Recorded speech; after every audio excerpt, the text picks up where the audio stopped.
echoes of the stadium. Legends awaken!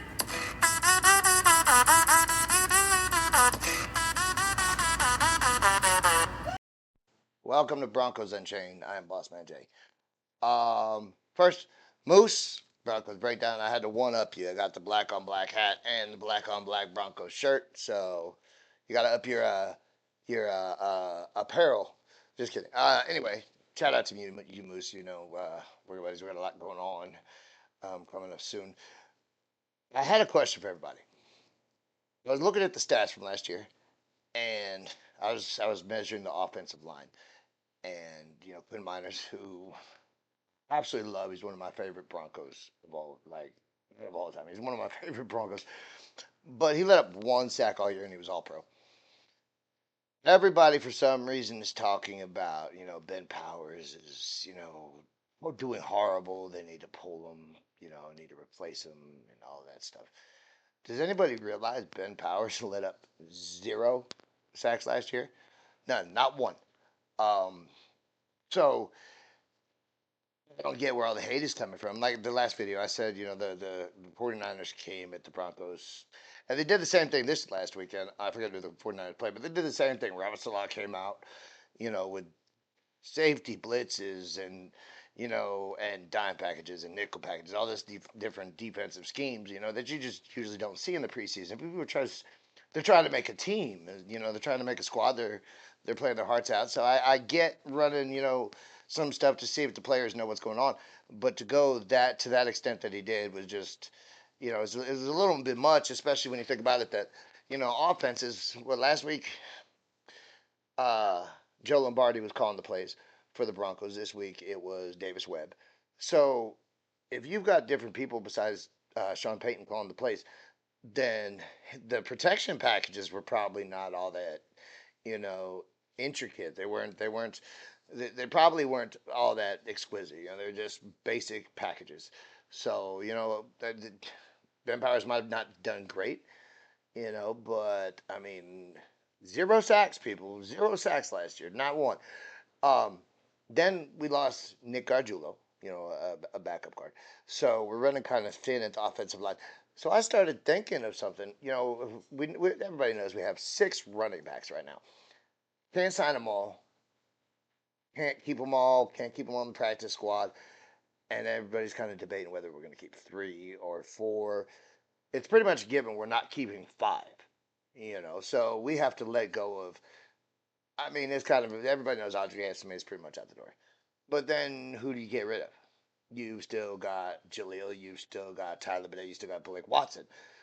And it's up and down where people are trying to figure out what order that's going to go into. Obviously, JK and RJ have their spots sewed up. Personally, my take is Tyler Bennett, running back 3, and if they're keeping 4, Blake Watson. Now, the reason I say that is because that brings up an interesting trade idea. Because John Franklin Myers is, he's gone on all off season about, kind of hinting that he wants a new contract, but unfortunately, a lot of our players needed new contracts. Nick Bonito seems to be the next in line. I don't know if he'll even get to JVN. So I started thinking, what can we do to kind of help our team now? So I thought of a trade package. Jaleel McLaughlin and JFM for maybe an offensive guard. So I tried to think about what teams either might be willing to do this trade or it will be worth doing the trade with. Number one, we got the Indianapolis Colts, but I don't know if they'll come off of Quentin Nelson or not. Maybe they will, maybe they won't. But then you've also got the Pittsburgh Steelers who have Isaac Suamalo. And then if not one of those teams, maybe for a first round draft pick next year, we're giving up 2 high quality players. I don't know if anybody realizes it. The last 2 years, Jaleel McLaughlin's only had 1 fumble, and it was a receiving fumble, not a rushing fumble. So, given that we have a very crowded running back room, and with the drafting of Savion Jones and Malcolm Roach, like we can plug and play for where JFM is easily.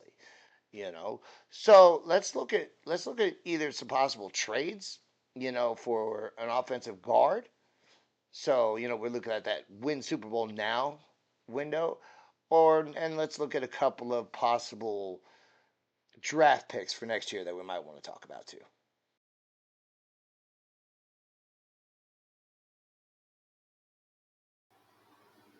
Okay, so if we go with Quentin Nelson and Indianapolis Colts, here's what our team would look like. Obviously, Bo Nix, Jared Stidham, and then you'd have JK Dobbins, RJ Harvey, Tyler Bede, maybe Blake Watson. Then wide receiver is set up. Tight end, everything. I know everybody saw how he played on Saturday. He's going to be a great addition. And then the defense is the only thing that would change. You can move Malcolm Roach up in the JFM spot. And then you have Savion Jones coming up behind him. Quentin Nelson was a 7-time Pro Bowler and 3-time first team All Pro. And why this works is Denver would immediately protect Bo Nix and give an already great offensive line turn into an elite interior line. But it would be a big cap hit. And I don't know if Indianapolis would go for this.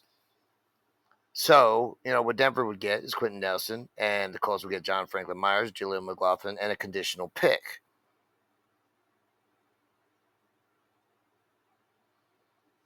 Now, if we go with Pittsburgh Steelers and Isaac Seumalo, pretty much the same setup. Malcolm Roach would take over the position for JFM, and Savion Jones would be a rotational piece. Or, if Savion Jones outplays Malcolm Roach, then, start him. Either way, those players are both solid, and I have all the confidence in the world that either one of them could step in for the JFM. So, obviously, the Steelers would get JFM and Julian McLaughlin, and we would get Isaac Seumalo, and an already great offensive line would be Super Bowl ready immediately. So, we also have a couple of other ideas if the Steelers and the Colts are not willing to come off of their all-pro guards. We have some trade picks. Now, the Dolphins, I don't know if they're going up, they're going down. You never know. But if we do the trade with them and give them Jaleel, Mostert's getting old. Achane is good, but Jaleel is a quality depth piece. He's reliable. And then JFM, we'd still have Malcolm Roach and Savion Jones, and then we would pick up a first-round draft pick from the Dolphins next year, excuse me. So this is all about depth insurance and not a need, And then we don't have the running back problem that we have now, because we just can't keep 6 running backs. So we might as well use the one that we can get the most draft capital for, and that's Jaleel. But he's not going to get his first-round draft pick. And since we can't sign everybody that we're trying to sign right now, we throw in JFM. Or we go with the always interesting and always fun Dallas Cowboys. Now, the reason Dallas becomes fun is because Jerry Jones is just. I'm going to be nice, and I'm not going to say anything about Jerry Jones, but it's pretty much the same exact scenario, And what it does is if we get rid of, not get rid of, but if we trade Jaleel McLaughlin and JFM to the Dallas Cowboys, we clear up cap space, and we deal with the rookie contract cost later. And the reason we're allowed to, the reason we're capable of making all these deals, all these trades, is because Bo Nix is on a rookie deal. So any one of these 4 ideas would work perfectly for our team. Cowboys might be the most interesting. That might be the easiest to get done. It just all depends on what mood Jerry Jones is in that day, I suppose. So let's look at which one of these works the best. A depth chart, Nelson's scenario, that would be the best for Bo Nix right now. The offensive line becomes dominant, which it already is, but we sacrifice future draft flexibility by giving them another pick. Seumalo, is balanced, affordable, and that makes us a playoff ready roster even more playoff ready and more elite than it already is. And with Gargiulo going down, we might need that. The Dolphins and the Cowboys scenarios, they're riskier in 2025 by losing those 2 players, but it's a huge payoff for next year. And come the draft, we're not out of our Super Bowl window yet. This is not the last year. We still do have next year on Bo Nix's rookie deal. So there's no reason why not to do any of these deals. Any of these would work for our team, but it's not just about our team. It's about getting the other teams to agree to it as well. And we can't just, assume they'd be willing to do this, especially, Indianapolis, who we actually play the second week of this year. So the takeaway with getting rid of JFM is in the Nelson or Siamalu trade, the offensive line goes from good to elite, which I'm going to say to elite, from elite to even more elite. And the defensive line rotation stays, solid with Savion Jones and Malcolm Roach. With the Dolphins and the Cowboys trades, the roster does take a short-term hit with the running back and defensive line position, but we have so many running backs and so many defensive linemen that can fill that JFM hole. Not to say JFM's not a great player, but Savion Jones and Malcolm Roach can keep this defense intact while Denver stacks their draft capital up. If there's any weak part in our defense, it's the backup defensive line. That's about all you can say. But I believe that Jones and Roach can fill in for JFM very nicely. So here's the short-term win priorities. Quentin Nelson, I would call it a nuclear-sized swing. You are swinging for the fences. You're saying you're ready to win the Super Bowl now, not next year, not tomorrow. You want it now. Isaac Seumalo is a more realistic move, and the Steelers are more likely to do that than the Colts are to get rid of Quentin Nelson. Isaac Seumalo, and actually we saved draft capital on that.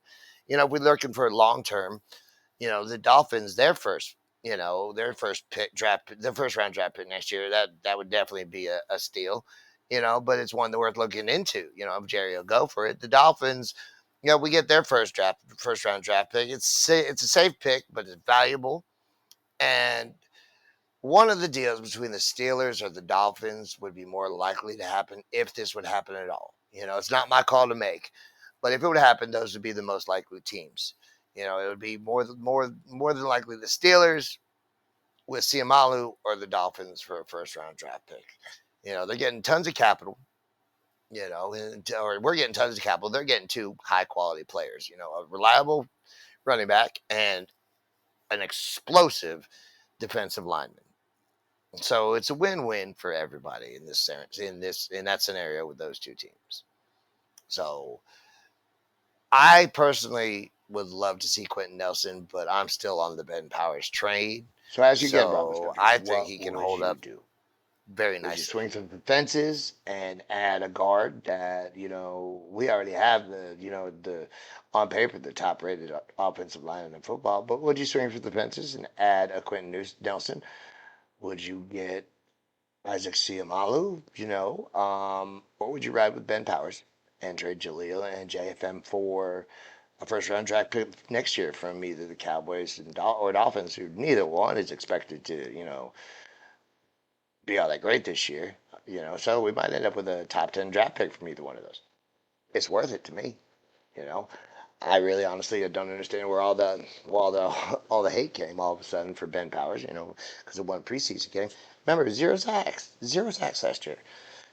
The one thing you see from I don't know if I mentioned this, but the one thing you see from the starting offensive line, when you got a running back at the line, the first down line marker, or in the end zone, you'll see a whole pile that get pushed into the end zone by Quinn Miners, Ben Powers, Luke Wattenberg, and the offensive line. So it's up to you. It's up to George and Sean Payton, of course, but what would you do? Would you keep Ben Powers, and try to bolster up the offensive line either behind him or make him a backup to a Nelson or a Siamalu? Or would you take Jaleel and JFM, who's probably not going to get the contract he wants, and get a first round high draft pick for next year? Those questions. I guess it's a good thing none of us are general managers for football teams, because God only knows how many different opinions they got out there. But let me know. What would you do? Well, that's it for this evening. I'm going to go join my beautiful wife, who's pregnant with our first child, and her name is Denver, and she will be around come March, so she'll be ready for next football season. And as always, I thank my wife for the wonderful graphics, and this she made by herself. Actually, it's not AI. It's really there. So that being said, Broncos Country, think about that. Still on that overnight, and we'll see how we do next week against the Saints. And God, am I looking forward to the regular season. Broncos Country, mile high salute, and we will talk to you later.